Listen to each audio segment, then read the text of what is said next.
Hey, Glenn. Hey, Chris, how are you? We're back. We are. You know your name. It's funny. I was watching SNL. Yes. Well, I watched a clip on YouTube, to be honest, because can't even stay awake. Because you're SNL old, anymore. yeah. And I gotta get some audio recordings of Melissa McCarthy going, Glenn, sit down. Nobody likes you. Just Glenn, shut up.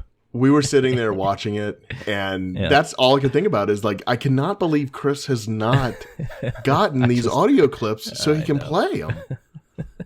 I just ambition. I just need to go do it. And I'm like, oh, this is perfect. And I need to make one like your ringtone if you ever, you never call it, maybe like your text sound or something. Oh my! Something. Somehow I got to make use of that. Shut up, Glenn. Nobody likes you. Sit down. Sit down. That is the most hilarious thing. It's pretty funny. Anyway, that's not really Disney related, is it? We can't. There's no way. Not really. We can't weave that into some sort of thing, right? No, well, not really, but I think this bit of follow up, I think you're going to insult me a little bit. So it's kind of along the same lines. Man, I have been waiting for this recording for 2 weeks, maybe 15 years. I'm not sure, but at least 2 weeks. Every day you're like, is it time to record? Is it time to record? Man, I can't wait. Can we record? Please. We talked about countdown. We talked about countdown timers for Disney trips. Mine has been countdown timer to get to today because this is sweet, sweet revenge. Oh, and we were deluged on Twitter with all of the responses on what people thought, and and this all could have been solved if you knew even like the most basic things about Disney World, Glenn. That's true. Honest. That's true. If I knew anything, if I had read just one book about Disney or anything, funny, watched anything. I don't know what kind of magic editing tools you have, but this would be like perfect opportunity if you like put a segment of you in there. No, and so that led to my discussion with Tammy about the water sprites. It's like, we could do something a lot more fun and rent some water sprites, and it's only like $30 an hour. Wait, time out. For half an hour or something like that. Water sprites? What's a water sprite? Yeah, they're water little mice. Boats that they have. They're water mice. They're not water sprites. No, they're not water mice. What are you talking about? They are. That's what they're called. No, they used to be called that. Yeah, they were. Okay. Quiet. I'll dig up everything and prove you wrong. I like how you say that. Like if I type water mice, second hit, water mice Disney World. Come on, it's not. I didn't make this up. Sports and recreation. Come on. On an official Disney hang on. page. Hang on. I'll find it. you all just sit tight. Oh, look here. They have a section on cabanas. Do they? That's cool. Yeah, they do. Canoe rentals. Anyway, my wife and I, we still talk about that. My wife and I did that when rented those little boats, whatever their name is. Yep. When we stayed at the Wilderness Lodge. And they were fun. I remember doing those when I was a kid. They were a blast. Yeah. Do they still do it? Like I don't see. They still do this. They rent them. Right, contemporary Polynesian, all of those. So they're officially called Sea Racers, but on the Disney site, also known as water sprites. Nonsense. Oh, okay. Well, apparently I'm not the only one because here we go. Ha ha ha ha. Maybe they're different things. So those little boats are officially called Sea Racers, but guests have other names for them. Okay, so it's a guest name, but it lists water mice. No, but they used to be, before they were Sea Racers, they were water sprites, and that's why people still call them water sprites. Well, then who said water mice? Did they just hear sprites wrong? That's the first time I've ever heard water mice. Are you kidding me? No, I'm not that's kidding what they you. were called. Huh? That's what they were called. No. Nope. Sorry, buddy. I like how you say that. I'm not Glenn. It's on a I website, see. So clearly, I see I'm not the only one. Here and there, water mice, but it's in like parentheses after water sprites. And all right, listen, listeners out there, how do people get in touch with us, Glenn? I don't even know. Do they? I don't know. Do we have an 800 number, or what do they do? No, actually, the easiest way is to tweet us at. There you go. Tweet us at Tron_FM. All right, we'll see if anybody like. Yeah, we'll see what they like. Anybody else knows? Like, I just wonder, like, if it was like at one time they did call him that, but it kind of stuck. I don't know. Like, no. All right, I need to hear from people. Because I didn't make this up. I've never heard water mice. I never. How can that be? Like, here's another site I'm looking at. It says water sprites, and in parentheses says water mice. So, like, I didn't make this up. So, no, that's what I'm saying. I'm as I'm googling that, I'm seeing that same thing. But clearly, water sprite is what they used to be called. But now they're sea racers. No, it's not a sea. It's not the ocean. I know that's no. So here's the deal. They changed. They changed the actual boats. Did they? A few years ago, and so now now that's the official name for what they're called. So the next morning, I wake up and I look at my phone, and the first thing I see is a message from you, like at 1 a.m. or something like that. Say, "Oh yeah, I wasn't going to let that go. I was doing some late night candle burning." Right. It was something like, Glenn, I found in Birnbaum where it references water mice. And so I said, okay. So the first thing I did, I get out of bed and I walk downstairs to my complete collection of Birnbaum books. And I start pulling them out. To the archive. Year by year to see. And yes, indeed. And the whole time you're probably saying, "This idiot, I'm gonna be able to tell him I went through every book and not one plate." And then you went, "Oh, right. Oh, wait a minute." So from 98 to 2004, they were called the water. It has water mouse. I guess the plural of that is water mice. I think that's how it works. Yes. So yeah, they were called water mouse for 6 years. And then in 2005, they changed to sea racers, which they're still called today. Right. So it breaks down that 27 years, they were water sprites. 6 years. Pretty soon you're going to tell me that you were only I was only 8% wrong. Water. And then sea racers for 13 years and continue. So either way. But but you actually made a good point. Once we found out the years, my first trip to Disney was in 1976, right? Yep. Mm-hmm. As a kid, and so we went for many years in a row, and then throughout the 80s, we went. I did the college program in 91. I moved there in 94. And so 94, since I was living there, like I kind of got out of the whole vacation. Like once you become an Orlando resident, you kind of switch, right?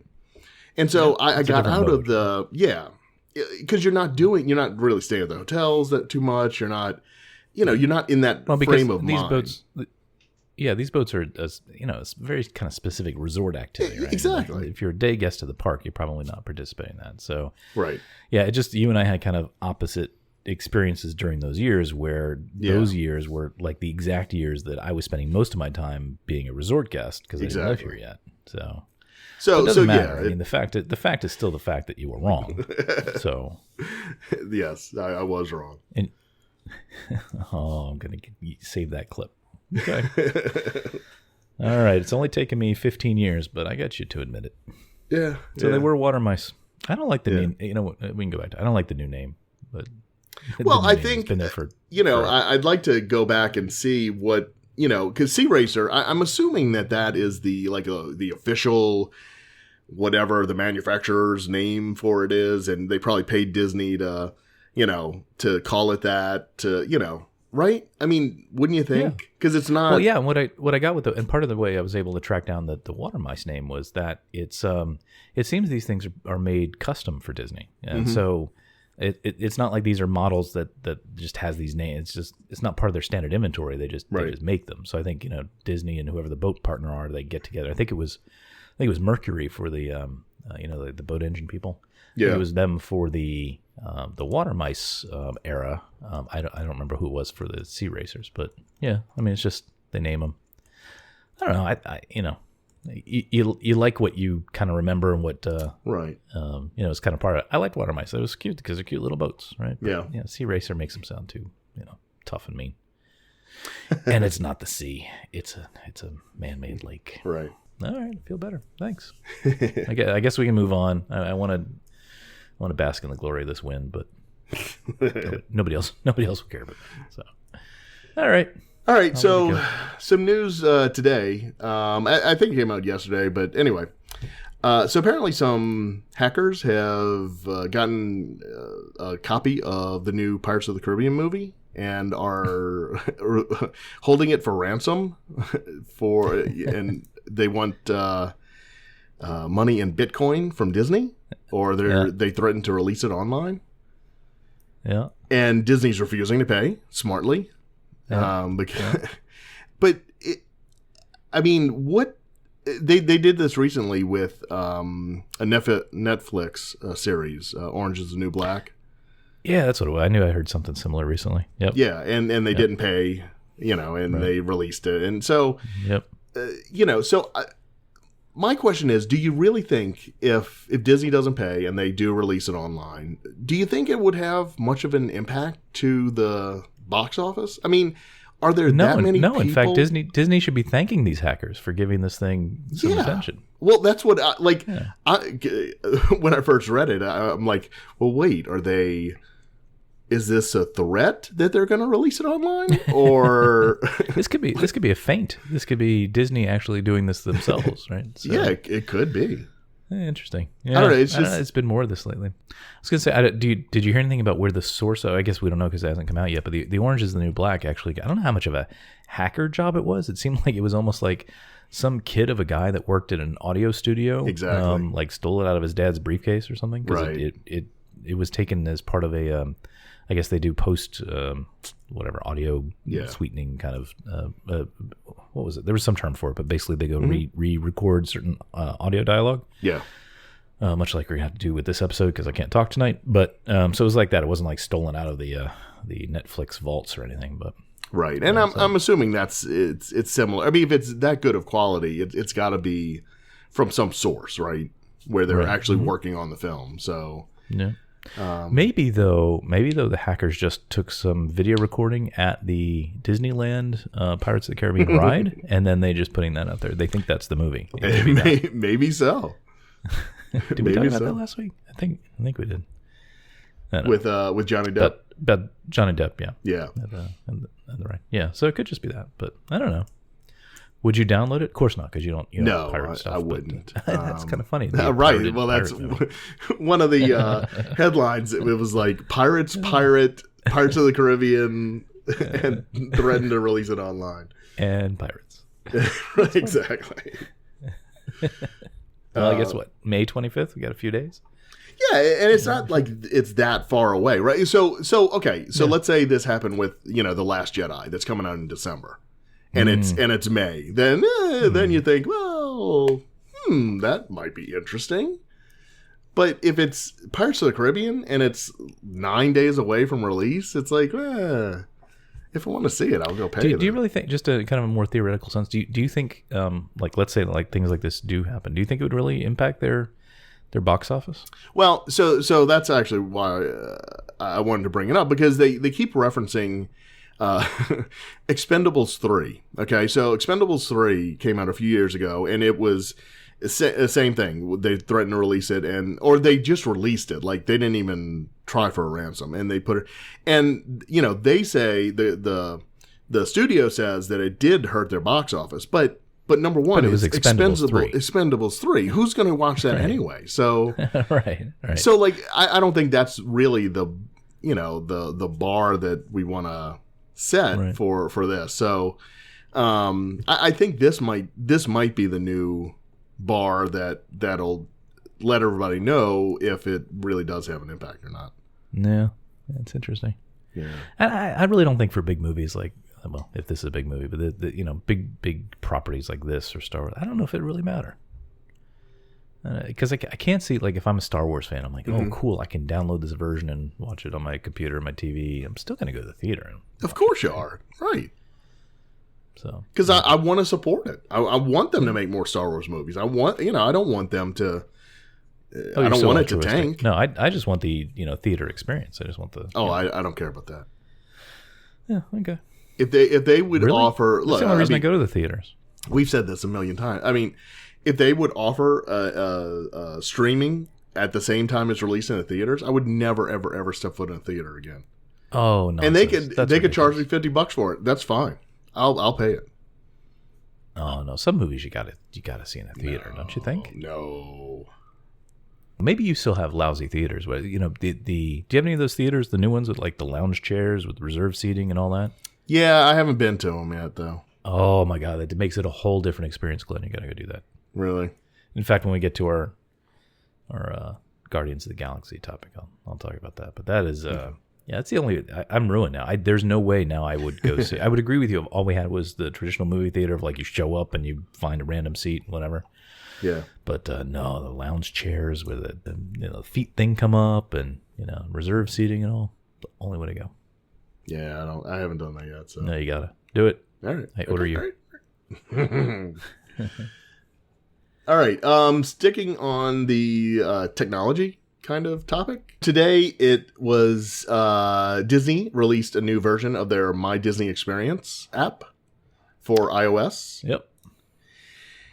And you can now order at counter service restaurants on your phone and pay for it, and then just walk up to the counter and get your food. That's the best. That's like how the whole world needs to work. Yep. So right now it's just at Animal Kingdom, and it's at one of these new Avatar restaurants and Pizzafari. Not worth it. Yeah, not worth it. Well, it's a test right now. Totally not worth it. But isn't that? I mean, I think that's very cool. It is very cool, and this app. What is it? It's called My Disney Experience. Is that its actual name? Yes. I just call it the Disney that's it. My Disney Experience. Actually, technically, My Disney Experience - Walt Disney World. So whatever. This is an app that almost every time when I go to use it, I want to think this app should be terrible. And I don't know why I think that way. It feels like they should not do a great job with this, but I actually think it's a pretty good app. They do some good stuff, right? Don't you think? Yeah. It's okay. I mean, it's okay. Really? Well, as I'm getting, so I use it when I'm, getting ready for a trip or, on the trip or whatever. And so I've been using it, going to it more and more in fact, a week from today, I get to set all my fast passes. Right. So I've been playing around with it and everything else. It's okay. It's not. Well, I don't mean that it's great from like a design perspective, but from a utilitarian, like, I love that my PhotoPass things just pop right in there. That I don't know. It seems like it generally works pretty well. It works okay. It's the UI just isn't the greatest. It's better than it used to be, though. I don't remember how. I'll give you that. It's much better than it used to be. Yeah. Huh. Okay. I'm a little surprised, but and maybe like I said, I don't know why I have such low expectations for it. I mean, I'm kind of in this industry of apps and hospitality, whatever. So maybe that's why that I kind of expect it to be worse than it is, but I don't know. It seems like they're constantly kind of progressing it and doing new things with it. So see, but I'm coming at it from a different angle. I've heard that they've spent over $1 billion on this whole, Magic Bands, FastPass app, right. And so for $1 billion, it's not the best app I've ever used. But okay, hold on. To be fair to my technology brethren at the Disney World, that $1 billion, whatever the price tag is, there's a whole lot of overhead that goes to that, and just when you think about like. I can't imagine, but I can't imagine having to be the systems architect to say, okay, we're going to have these collection of technology services here. And what do we talk about before? Like 900 million pictures are taken through PhotoPass, and the Magic Bands, like all this stuff, like the infrastructure to run all this stuff and to architect that's got to be just massive. So I'm sure that's where a lot of it. I mean, it's not like this app cost them $1 billion, but it's. Like I said, it's not. I don't like it from a design, like it's an experience. I think from a utilitarian point of view, the ride data seems up to date, and like I said with PhotoPass, I really like that. So I don't know. I just think they do a good job with it. So sorry you're such a hater, but whatever. No, I'm not a hater. Like I said, it's okay. It's okay. It's just not. It's just not the greatest experience in an app that I've ever had. Yeah. And for Disney, like you expect the best. Yeah, not from a technology standpoint though. And that's kind of Really? why I'm saying I'm like surprised that it's as good as it is. I mean, they're great from like a physical experience standpoint, like a like physical theming of things and all that. But I can't really think of anything that they did technologically that, I mean, other than the Walt Disney World Explorer from the 90s. But other than that, I can't really think of anything that was like truly amazing from that standpoint. Do you know of any apps like? Can you think of anything like this that you would point to and say they do it that much better? Like, does Universal have a similar thing when you stayed? Yo, they have an app. Yeah, this is like completely genius compared to their app. Yeah, and that's what I'm. And then that's Disneyland doesn't even have anything, so it's like that's kind of my point, right? And this is really, I mean, really in terms of theme park tools and experience, there's really nothing like this. It's I don't know, it's kind of impressive. You got all the ride videos in it. I mean, just the whole system coming together. Just I don't know, man, you're hard to please. All right, I need to find an easier boss. No, well, okay, let me say this. I think the app, for what it is and what it does, is better than going to My Disney Experience on the web. Mm-hmm. Yeah, totally. Because that is awful. Yep. So, I don't know. I guess I think I just have high expectations. That's all. It's not bad. Like it does. I just launched the app now because I haven't looked at it in a little bit, and like very first thing pops up: order food right here on your phone. So they're promoting it for sure. The only problem is you have to go to.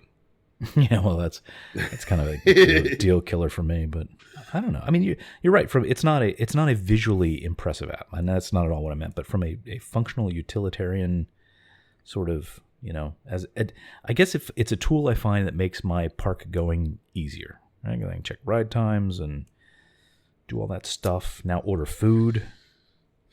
Yeah. All right. Well, I'm gonna go download your app and see how well yours does. Mm-hmm. Oh wait. It's kind of I don't know if it's funny or not. It took me a long time to realize that they don't have the ride wait time board anymore at the Magic Kingdom. Like that's gone, right? The one by Casey's. Yeah, I didn't realize that. I guess in large part because of the app. I don't know. Sure. Yeah. Well, all right. Well, hey, I like it. I'll order my food there when it goes to more places. Dude, I know you're not a Starbucks goer, but I can't think of anything else you do this. Like Starbucks has that now where you can order. Through the Starbucks app, and it's been phenomenally successful. Like so successful to a problem where, like the mobile orders are just there are too many of them. So the people that actually go to the place have to wait in line for that. And so do they just like line up the coffees on the whatever? Yeah, they usually have a little area. They'll say mobile order, pick up here, and you go over and you're like, oh, here's the drink I ordered, and just pick it up. It's the best ever. Like you just Well, because Panera Bread, right? They have a similar thing where you can order online, and then you literally just walk in, and they have it bagged and everything, and you just pick up your bag and leave. You don't. No, that's the best, right? It's like it is. But I mean, there's a whole lot of faith and trust in that system, right? On what? On the store's part? No, on people just popping in, picking up a bag, and leaving, right? Yeah, so you're saying trust that I'm not going to just pick up some random. Yeah, that yours isn't stolen. I've thought about doing that. That I just want to be like I'll just wait until some drink shows up at Starbucks. I'm like, oh, I'd like that. I'll just take it. Exactly.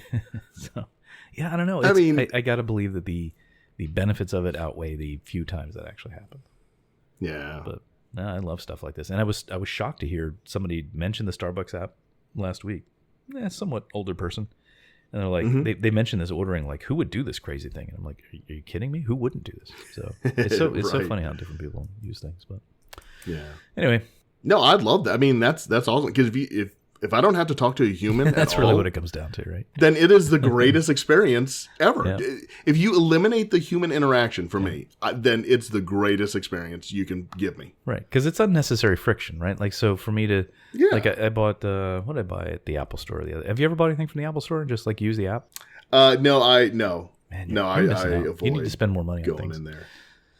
So like and I don't know what the dollar limit is. It must be like $100 or something. But anything less than that, you can just go like pick it up. Like if it were just an iPhone case, you pick it up off the shelf and you get the Apple Store app and you scan the barcode and you buy it with Apple Pay and it says, there you go, thanks, and you just walk out.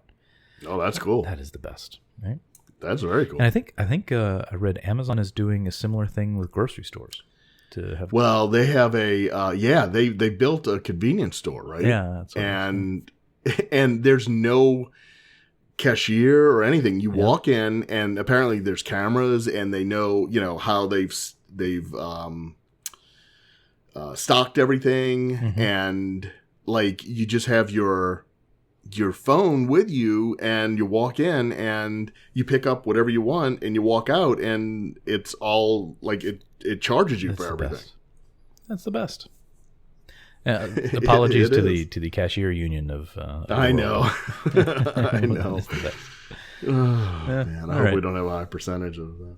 All right, well, when this thing, just to bring this back on track, when this thing gets back to an actual Disney park, then I'll go try it out and report back. Yeah. Right. Well, I hope that they'll have it running in July when we're there, because that would be awesome. Yeah. Okay. What else?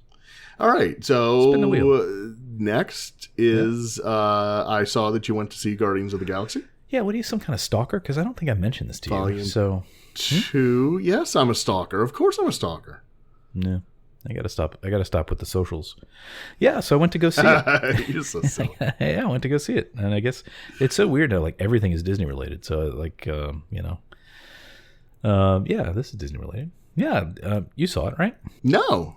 You haven't seen it yet? I don't go to the movies anymore. I have kids. I wasn't paying attention. Oh, I forgot. Oh my God. Yeah, it was great. I thought it, let me back up. Great is that's an overstatement. I thought it was very good. I really like the humor part of it. That's what's great about the Guardians of the Galaxy. There's all their sort of like in jokes and like not taking themselves too seriously. So that was pretty good. Right. Yeah, I mean, obviously made pretty well. Yeah. That was great. It's so strange because like it was exactly what I expected it to be. So I was neither, elated to see it or disappointed. But it was good. I liked it.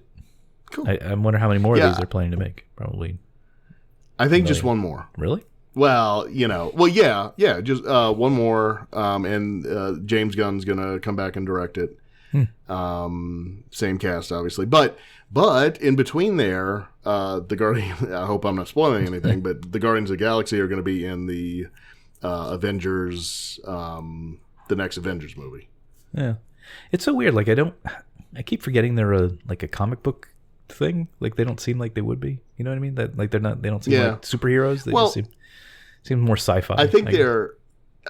Yeah, exactly, and I think they're like pretty. I think, because I'm not up on comic books and all, but I think they're a pretty obscure Marvel comic. Like it's not one of the big ones, right? Yeah. Or in comic book history, it traditionally wasn't one of the big ones. Yep. But I kind of like that. I kind of like that they do. And I read something about it. I remember the details of it. So yeah, I'll go on a podcast and talk about it. But I think I remember them some article of them talking about let's dig way down into the Marvel archive and find something that not many people know, and which kind of makes sense. We have from a business perspective, hey, we have these assets we just bought. Can we take something that's kind of a sleeper hit and kind of do something with it?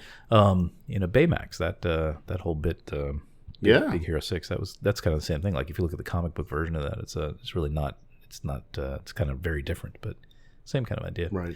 One of the funniest parts of it, and again, not to spoil anything, but Stan Lee makes a couple of cameos in it, which is that's always hilarious. Like, that guy. So, but let me tell you, it's not related to the movie, but let me tell you a little side story about going to this movie. So I mentioned I go to this movie theater. Well, there's a couple here, but we'll bring it back to what is it called? Disney Springs. We used to go to, there's the AMC theater there, and they have the fork and screen, which is like you sit in sort of a combination restaurant and movie theater. That used to be my favorite because I'm like, hey, I can sit here. It's got reserved seating. I can, have a meal while I watch TV, and that was great. But now there's other theaters here. There's one. It's kind of sad. It's all closed down now. But the former, was that mall on iDrive? It's called Artagon now, but anyway.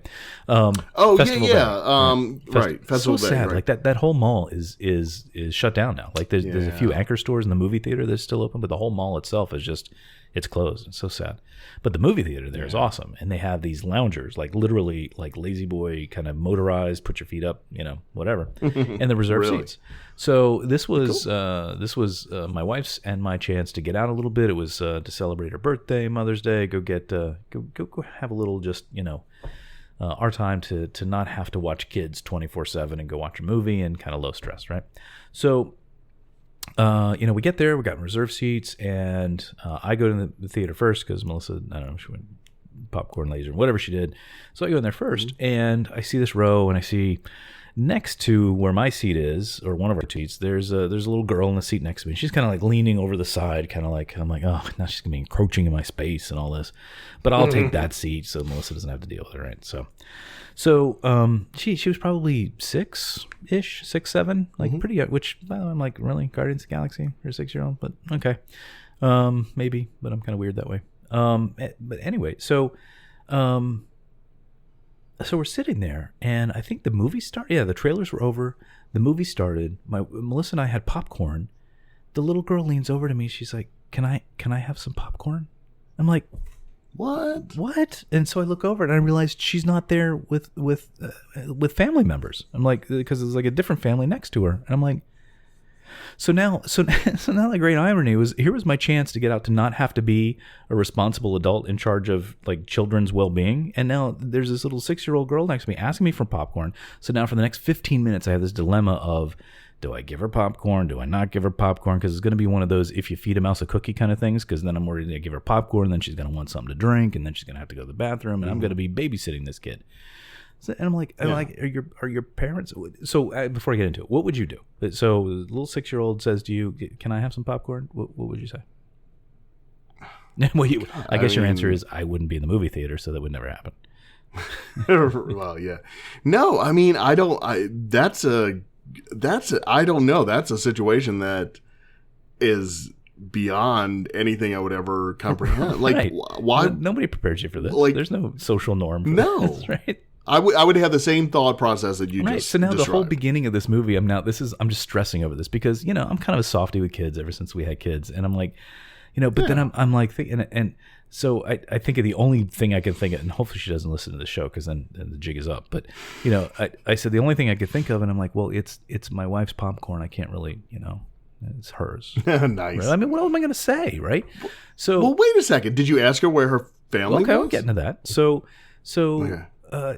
So she's like, oh, okay. And she was really nice. I mean, she was, nice about it, whatever. Yeah. So I tell Melissa, and she's like, really? So now, like, the whole first 10, 15 minutes of the movie, this is all we're talking about. So it may be that I completely missed a really important plot point, but who knows? So I'm like, I don't know. I'm talking to Melissa. I'm like, should we give her? I don't know what, and because Melissa's like, and I don't know if it was just a good escape hatch, but she's like, some kids have like, diabetes or whatever, like maybe she can't, like, what if we gave her something and like then her parents showed up and like, what are you doing feeding my kid? Who knows? And then I'm like, she's like, is her family night? I don't know. So I lean over to her and I said, little girl, popcorn mooch. I said, are you here with your family? Because now I'm thinking like, because especially kind of the area this place is, I'm like, did somebody like drop off this little girl and she's like spending the entire day at the movie theater, maybe just going from movie to movie? And because I've heard people do that. And she's like, well, we're split up. My dad's like, she points back behind us, and the way these seats are, there's like walls. You can't see the seats in front of you, and if you look backwards, you can't really see the seats behind you. They're sort of tiered and kind of enclosed. She's like, my dad's up that way, and I couldn't hear what she said. She pointed some other place, and so-and-so was over that way. So she's this little 6-year-old girl sitting by herself there. So that is insane. Isn't it? That's insane. So ultimately, I'm like, oh, so like 5 minutes go by, and she says, the little girl leans over. She said, did your mom say I could have any popcorn? And so I'm like, my heart's breaking. So I'm like, all right. So I start feeding her like she's a little bird, like in our backyard that, it looks like, so, right. We gave her some popcorn or whatever. And then, I don't know, I felt bad for this little girl. She didn't even seem like she was that into the movie. And, anyway, that's my, that's on a not selfish level, I felt bad for her. I'm like, that's kind of a crappy thing for your parents to do to you. But then on, on a personal level, the most important side, I'm like, God bless it. I'd finally get a chance to get out there and just had not. And so I ended up feeling like I was being responded. In other words, I just replaced one 5-year-old with a 6-year-old. That's all I did. So wait, are the seats there reserved? Yes. Yeah. So apparently they just came like at the very last minute, and like there were no seats together to buy because the theater was full. Right. Well, but Chris, hold on a second. I didn't say it was a good parenting move. I'm just telling you what happened. If you have like a 6-year-old child, and you go to a movie, okay, there's no way I'm going to let my 6-year-old child just sit randomly. She'll sit on my lap if it comes to it. Or at least like because we showed up like while previews were going on. Like if we had to, like the whole family we had to see this movie. It was like the Star Wars thing. There was no way to do this. I think I would have been at her seat to see if like the next people came to see like could we switch seats or something like that. Nope. Yeah, just sitting there. Or how about make reservations for the next showing where you can get all the seats together. And the thing is, they were showing this movie 3 times that afternoon. It was like every half an hour it was being shown. Right. Right. I don't know. Of course. Anyway, so we, the movie ended, and I tried to enjoy myself, and we're sitting there, and now the how they have like the credits, the post credit clips and things like that. There's a lot of those in this movie, and so we're sitting there watching those, and now I'm like, I want to like make sure somebody shows up for this kid because now I'm worried about like she's just been dropped there or something. And sure enough, at the very end of all the credits, this guy kind of walked up, and he seemed like he might have been from another country, maybe, not sure. And I'm just by looking at him, probably thinking we don't have the same parental. And I almost wonder because then I found out her brother was like on the same row as us, but like a few seats down. It almost seemed like it was like Dad's Day, the day to be out with Dad, and like this was the best sort of parenting Dad could do. I don't know. I'm just filling in blanks, but that's pretty bad. Like, who expects that to happen? Can I have some popcorn? All right. Seriously, that's crazy. Don't you dare ask for my Raisinets because that's a big no. Right. No, I don't care who you are. Sorry, it's my lengthy story. It has nothing to do with the movie. The movie was good, but they kind of, that is stress. I just want to sit there in my lounge chair, eat my, completely bad-free popcorn and Raisinets, and yeah. All right, I feel like we're burying the lead with this because, this is kind of big and it's like we're 43 minutes in. Okay. And you're going to edit the rest of it. But last Friday, there's a new fireworks show that debuted at the Magic Kingdom. I've heard a little bit about this. Happily Ever After. Yeah, and so we watched the live stream. My son and I watched the live stream, and then because Megan and Tammy were at it was. There's Megan had some girls over for her birthday, which was the next day, but they slept over. Anyway, so you don't need to know that. Wait, let me write that down. But anyway, so Glenn Paul and I watched that live stream, but they luckily Disney doesn't always do this, but they offered it on YouTube after, so you could watch it after the fact. Usually with the live streams, they that's all they do, and then you never get to see it again. So we watched it as a family the next day, and I think you watched it as well, right? I watched at some point. My home. I watched it. Oh, okay. So you don't know, you haven't seen it. You don't know. No. So So my experience with it is, I live pretty close to the Magic Kingdom, so we actually have a pretty good view of the fireworks. Obviously, I'm only seeing the fireworks part and not the whole in-park projection system and all that stuff. But then I don't think I've seen any video of it, but I've seen a lot of photos of it that I've looked at, and I've got opinions naturally, but yeah. So what did you think? Do you like the change? Yeah, I mean, I really liked Wishes. I thought it was the first one at Disney World that was kind of a cohesive type of story. It wasn't just straight up, we're going to shoot fireworks. Exactly, so, right. With some Disney music behind it, because that's kind of what and I forget what they used to be called. I liked Wishes, and I was sad it was going away, but let me tell you something. The video of this, just seeing it, and usually I'm the type of person who, as the fireworks start, that's when I'm trying to leave so that I can get out before the crowds get away. Right. But this one, I think I'm going to have to see this in person and be one of those fireworks people.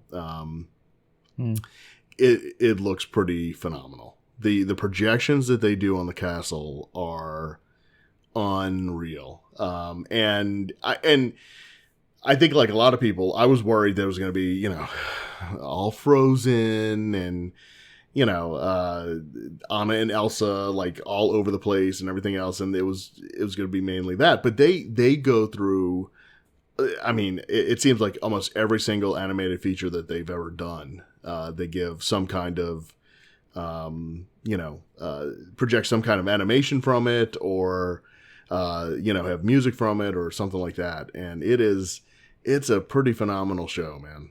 Yeah. So I'm going to be the curmudgeon with the counterpoint to that, okay, if I may. So with the understanding, I haven't actually seen it in person yet, but yeah, so just a little bit of my frame up for this. So like I said, I live pretty close.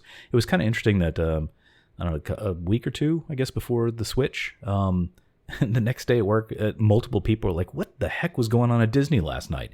Because at 1:00 in the morning, they ran through a test run of it. Mm-hmm. And I guess just the way the wind blows sometimes, the fireworks are louder than others. And that particular night, it was really loud. And I happened to catch it that night because it was like 1:30 in the morning, something like that. And I saw they have new spotlight beams and things they didn't have before. Mm-hmm. And it's interesting in that almost the entire time I've been in Florida, they've had Wishes has been the show. So you sort of, and especially in this house and the one we lived at before, you could hear the fireworks. So, but it almost became like background sort of, like when they start going off, you go, oh, it must be 9:00. And then 12 minutes later, you hear the big, you know, you get used to sort of the pattern of the fireworks. And so now I'm going to have to get used to a whole new thing. But so a couple of things I thought was interesting from that perspective, just looking at the fireworks, which by the way, I find the idea of like being a fireworks expert, like it's got to be one of the coolest jobs ever, is like being like, you know, cutting edge of the fireworks world. But, you know, some of you can see a definite, this isn't just about like the whole staging and change of the show. The whole technology they're using with fireworks seems to be upgraded. Yeah, absolutely. In that there's a whole lot. Yeah, and I don't know anything about it. I'd really, if you have any sources that kind of talk through, I'd love to know more about it. But they, from what I can tell from a complete, you know, just an amateur fireworks appreciator, there's a lot more color, and the colors are a lot more vibrant. They're very sort of neon at times, and a lot more shapes. I mean, a lot of like hearts, and this one time it was like a storybook when it popped out, and just like it was really, that I gotta believe is really cutting edge technology in the fireworks world. So from that perspective, you know, I like the show. Haven't heard with the music. At first, I'm looking through the pictures as they get posted. I'm like, oh, this looks pretty cool. But then after a little bit of looking at these pictures, and I'm going to try to put this in cohesive thought here. How do I do this? So, do you think there's any point at which a show like this could be too much spectacle for a place like the Magic Kingdom? In that, so like I said, I'm looking at some of these pictures, and they're still shots, so maybe it's different when it's live, but with the projections on the castle and the fireworks on the side going off and lasers and everything, it started to feel a little Vegas-y from the still shots, to be fair. Mm-hmm. So, but it made me think like and it wasn't a logical thought. It was just sort of like, oh, that feels kind of like a too, I don't know what the word is, too gilded, too, I don't know. You know what I'm trying to say? I know I wouldn't be able to explain this well, but is there a point that could be too much zazzle with something like this for the Magic Kingdom? No, not at all. I mean, it's gonna be a short conversation. You really need to watch the video because so I've seen the fireworks in Disneyland, and that's kind of where they've perfected their fireworks technology. They've back in 2005 with the 50th anniversary. Remember the Magic. It's called, I think. They started with the like really having the really cool fireworks because in Disneyland because there's residential neighborhoods right around it. They have they actually shoot them off in a different way so that it's quieter. And so they can control, they figured out how to control the fireworks better and do all of the shapes and everything. So having seen the latest version of the fireworks in Disneyland, because Sleeping Beauty Castle is so small there, They do project onto it a little bit, but they actually use Main Street as a projection. So it's really, really cool in Disneyland with the projections. And because when you're on Main Street, you're kind of part of it. Yeah. If that makes any sense. You, right? So it's the show is kind of the show is kind of going off around you. So I've seen the projections on Cinderella Castle in the past. You know, they've done those little shows where they, you know, do things. Which I remember right, you really didn't like all that much, right? No, I didn't. And so I didn't have a lot of high hopes for the show. That being said, the technology and the displays that they're using now are levels beyond what they were using. And it's crystal clear, and they use the castle. It's part of the show. It's not just something to display onto. It actually transforms, and it's really.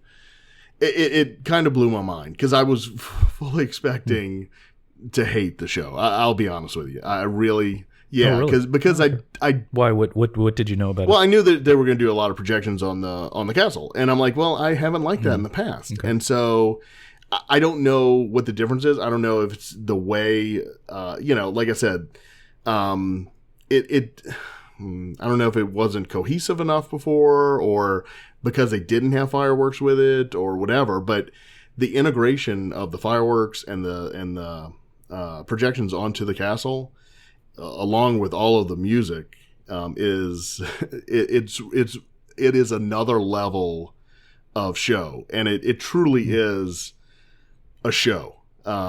It all comes together, and it's really, really cool. But now, all that being said, the one thing that I don't like about that is that you do have to have a view of the castle essentially from Main Street. Like, if you see it from the Contemporary, or in Frontierland or wherever, you're not going to get anywhere near the full effect than those people that are packed into the hub and Main Street and Town Square and all. So and I think the closer you are to the castle, unlike the other Wishes, as long as you can see the fireworks and hear the music, you were fine. But for this show, I think you really have to have a good view of the castle, which means the closer you are, the better view you're going to get. Yeah, which means there are people who can't talk for 5 hours, which I'm never going to do. So me either.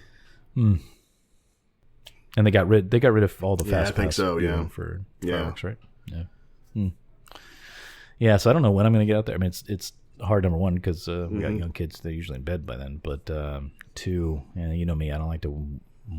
Man, I hate that whole scarcity thing and trying. I don't know. I'll figure out how to do it. Yeah. You may see it and so what I'm planning is I think usually they show it 2 times during the night. Every time the second showing of it is so I think that's what we'll do, is just while the first show's going on, we'll go do rides or whatever, and then just get ready for the later show. One thing that I didn't hear anybody mention is it's a much longer show. The Wishes was like 12 minutes, and this is almost like 50% more than that. Pretty long. Somewhere between 15 and 20 minutes. Yeah, it is. Yeah.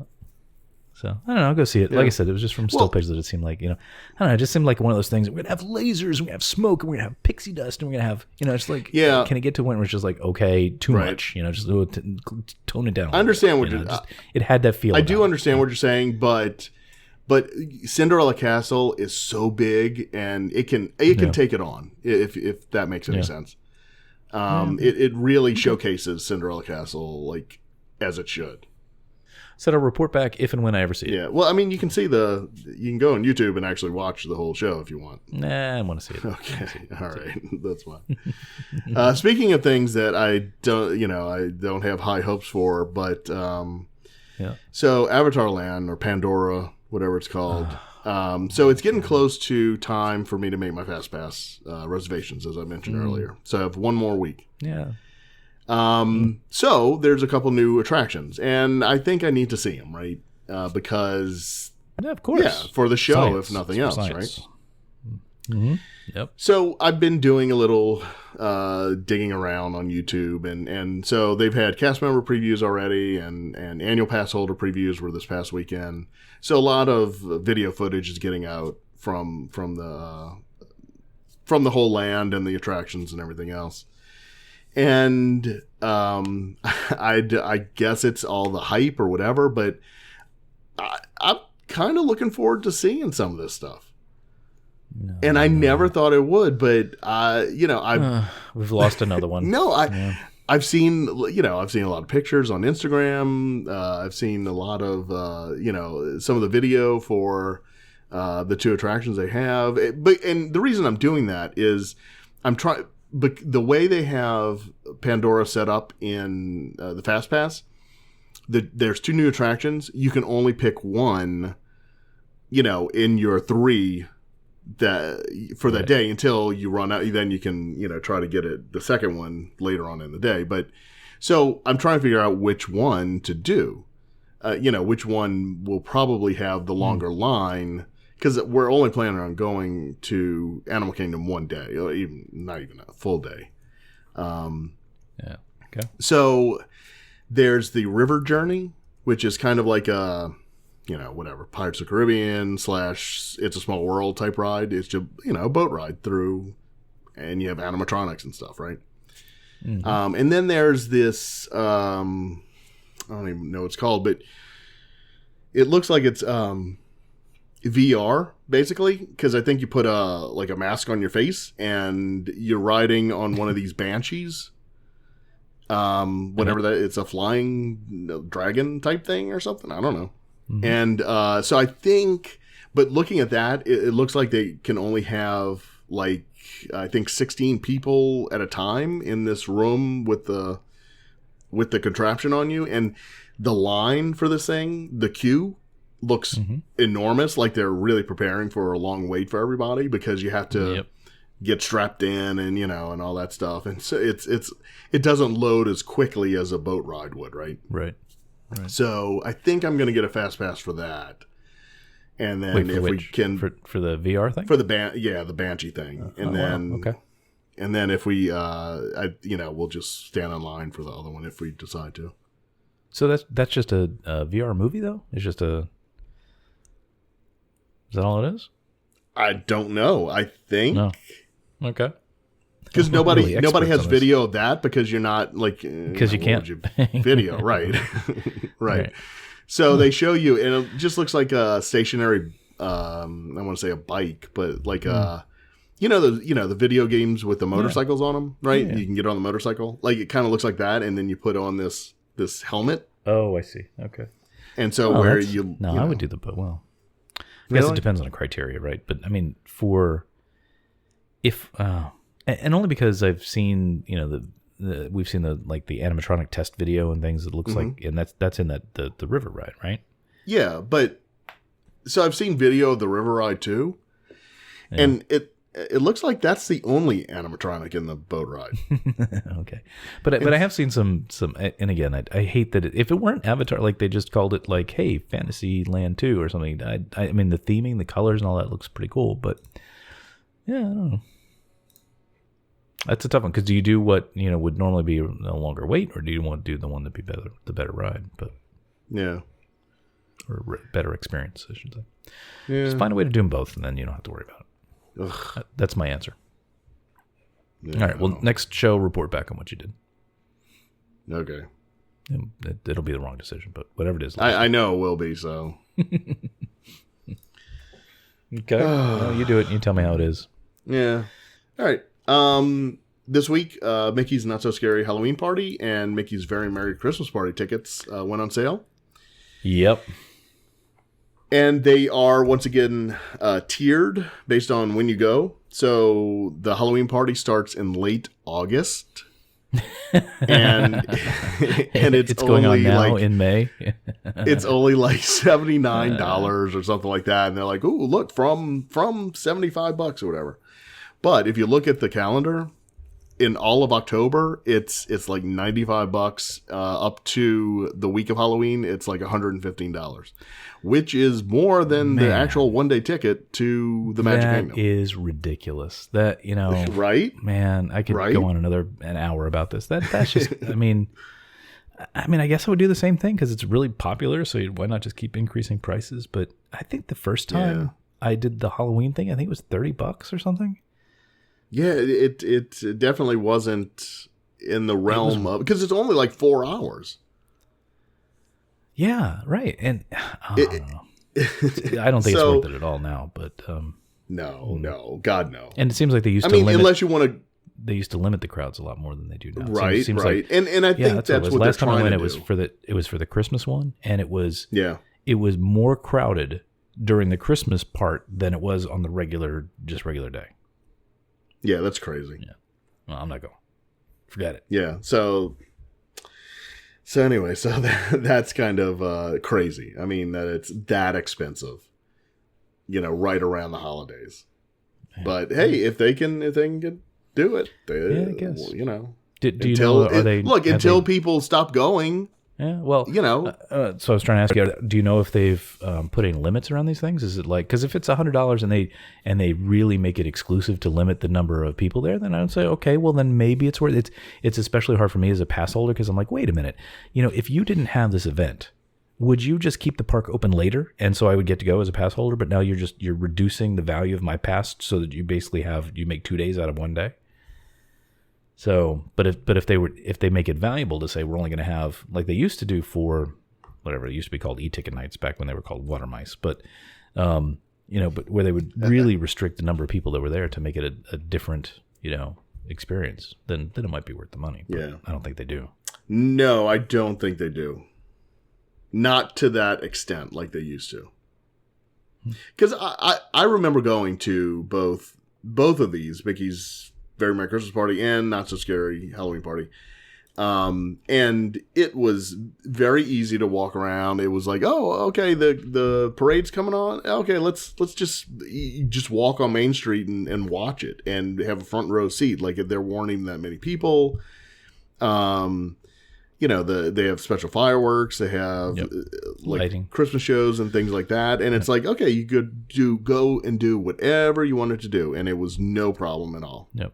And it's certainly the last time we went to either one, it was clearly not, they weren't limiting it like they used to. Yeah. I remember, and it's, I think we went early on, but I remember there were a couple of times for the Halloween one that it was almost a little creepy in that there was like nobody around. Like we went to the Haunted Mansion and there was literally nobody else there.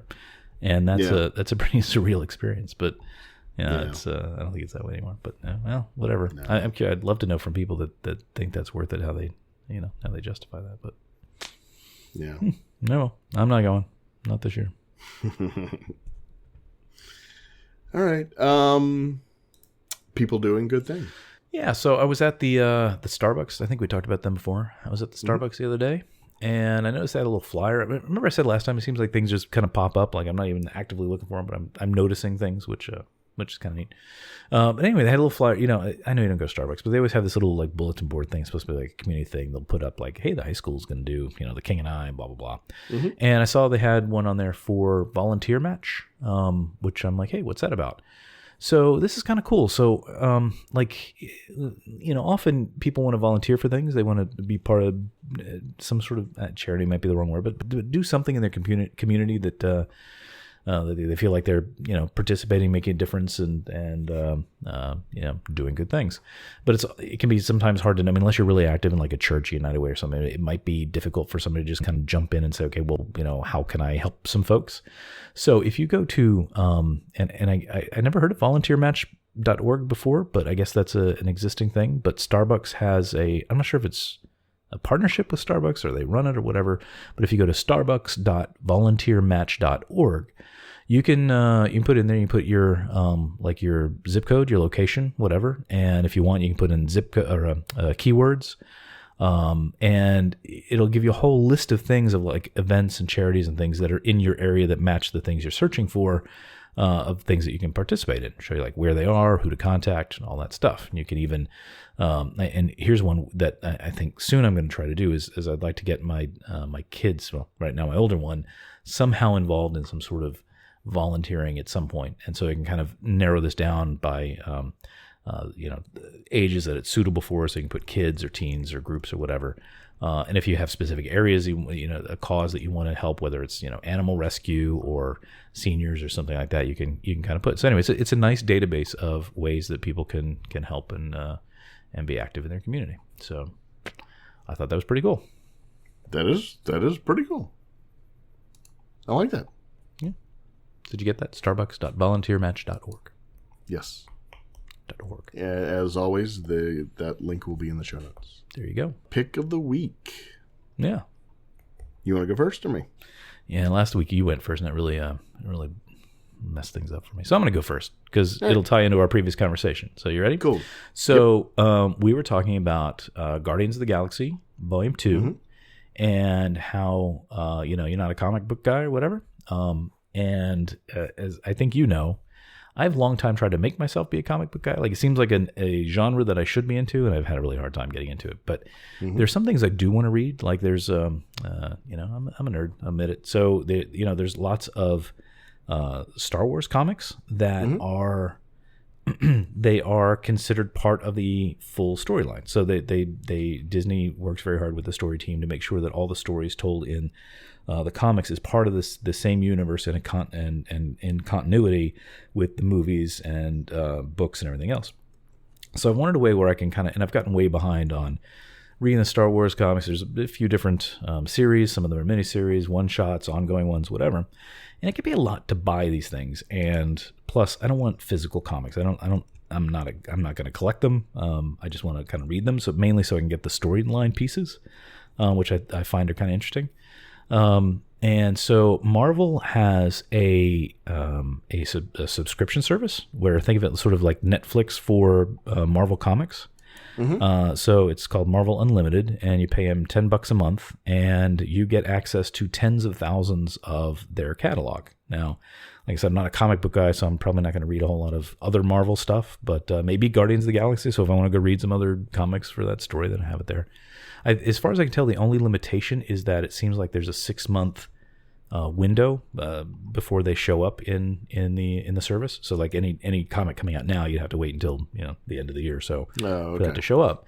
But if in a case like me where you're trying to go through back catalog stuff, then that's not so bad because there's like I think 30 something issues of the main Star Wars comic line. It's like by the time I'd actually catch up the other, I can always run it a 6-month delay. That's not going to really hurt me. So, but I thought it was pretty good value for. I mean, comic books. I don't know if you ever looked at it, but they're actually pretty expensive. They're $3 or $4 an issue. Yeah. So and to be able to read them digitally here, they have viewers for you do it on the web, or they have iOS, Android, that kind of stuff. So it looks like the same technology that a company called Comixology uses. It kind of looks like a rebranded version of that. So that part of the problem with reading comics on smaller devices is that the page is too small to really read the stuff. So they have these things called I can't remember what it's called, but basically you go through guided mode where it'll kind of go frame by frame. So even if you're looking at it on your phone, it'll fill up the phone with that frame of the comic. Kind of hard to describe, but it gives it a better mobile experience to read through those things. So I just thought it was pretty good value for $10 a month, and every once in a while they have specials on it to make it even cheaper. So Marvel Unlimited, that's my pick. That's pretty cool. I didn't know they had that. Yeah, it's good value. I mean, if you have any interest at all, I think it's a great value. Yeah, I mean that is a great value. All right, my pick of the week is rather boring, but it's rather relevant right now. Okay. So I've had an issue with one of my hard drives. Oh, yeah. And I don't mean to laugh at your misery. I laugh. Yeah, thanks. I laugh in knowing discomfort. I know how challenging that can be. Right. So I am trying to rebuild, and it happened on my drive that I have all my pictures on, and unfortunately, what happened was my drive got corrupted, but it happened. It corrupted my catalog, my Lightroom catalog. and unfortunately, I have a nightly backup, and it propagated that screw up to my backup disk as well. So I didn't have a clean backup of my catalog. So I said, oh, wait a second. I also use Backblaze. And so I went there, and it hadn't populated there. So I don't know if that's a good thing or a bad thing, but yay, my backup didn't work. Well, kind of. No, yeah. So I did have a backup there of the catalog file, and so it's a little bit old, but believe me, it's workable that I can, because I'm trying to rebuild my catalog, and I'm going to lose a couple weeks. I'll have to redo, but that's very minimal compared to not having to rebuilding everything from scratch. No, when you say couple weeks, you didn't lose images, did you? When you say no, I didn't lose any images. No. Okay. Just the catalog. But the problem is the catalog contains all of everything, right? All my tags, all my picks, all my adjustments. You know, that's the file that has all of that. Okay.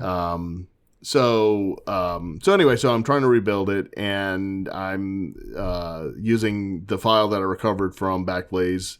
So my pick of the week is Backblaze. It's and it's more of a cautionary tale to everybody to whatever you use. It doesn't matter if it's Backblaze or not.